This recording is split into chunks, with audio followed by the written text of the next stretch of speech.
Tay, ano ang filosofiya para sa iyo?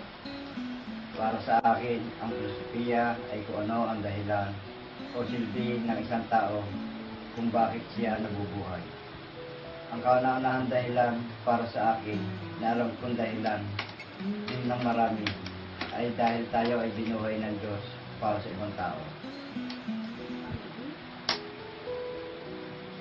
Ano-ano ang naitutulong sa iyo ng filosofiya? Ako ay nagsisilbing magandang modelo para sa aking pamilya. Lahat ay ginagawa ko ay para sa kanila. At nakabase sa kanila, gayon din ang ginagawa ko sa aking trabaho bilang isang barangay tanod. Nagsisilbi akong modelo upang igapamayapa at tumutulong sa aking mga kabarangay na walang hinihintay na kapalit. Gumagaan ang buhay kung alam kong nakakagawa mo ang silbing mo sa buhay na walang taong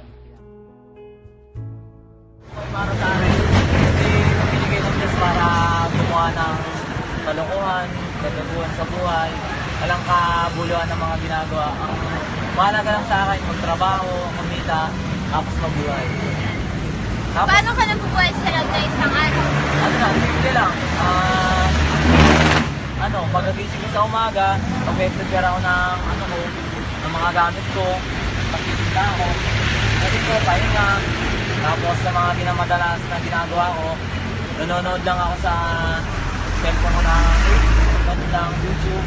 Yung pinaglilibang ako, magkatapos na matutulog na ako. Ulit-ulit na lang. Sige, thank you.